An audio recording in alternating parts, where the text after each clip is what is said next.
ওরে পটু, এরকম একটা দুষ্টু পটু।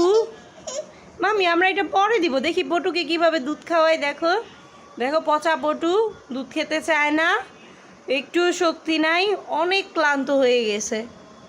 এখন ওকে সিরিঞ্জে করে দুধ খাওয়াচ্ছে।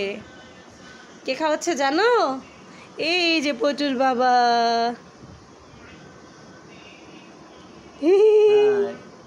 এটা কে বলো তো মামি?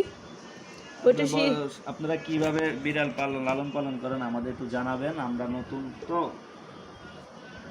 তাই পেরে উঠতে পারতেছি না। পটুটা কিছুই খেতে চায় না, শুধু ভাত খায়। ওরা শুধু ভাত খায়, মাছ ভাত। হ্যাঁ মামি, আমরা এটাকে এখন ব্রাশ করব। ওকে, এর সকালে, এখন না তো, সকালে ব্রাশ তো করবো সকালে বাবা। করে আম্মু। শুধু মাছ ভাত খায়, তাও পানি খায় না, একদম পানিও খেতে চায় না। একে নিয়ে আমরা পড়ে গেছি জ্বালার মধ্যে। গিয়েছিলাম বাইরে, এসে দেখি ক্লান্ত হয়ে শুয়ে আছে, কোনো দৌড়াদৌড়ি করতে পারতেছে না। এই জন্য একটু খাবে না? ওই যে হাত দিয়ে বাধা দেয় কিভাবে, ও আর খাও। খাবে না। খাও খাও পটু খাও, এসে বলো পটু খাও।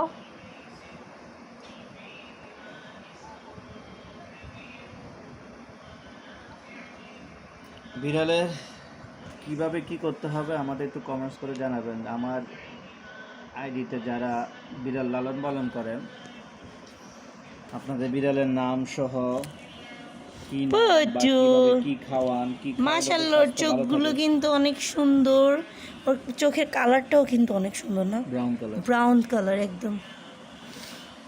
কি খাওয়ালে ওদের স্বাস্থ্য ভালো হয় আমাদেরকে একটু জানাবেন কমেন্টস আমার করে। কাছে একটা জিনিস অনেক ভাল লাগে, ওদের নখগুলো যে বের করে না, বুঝছো?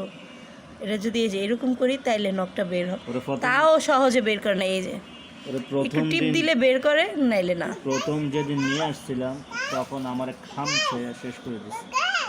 দুদিন পরে আর নখ বের করে না। হ্যাঁ, ব্রাশ এখন না মা, সকালে করতে হয় এটা। ওকে, বিড়াল সম্পর্কে যদি আপনাদের কাছে কোনো তথ্য থাকে আমাদেরকে জানাবেন, আর বিড়ালের ঠান্ডা লাগলে কি করতে হয় সেটাও আমাদেরকে একটু জানিয়ে দিবেন। সো আজকের মতো এখানে বিদায় নিচ্ছি, আল্লাহ হাফেজ।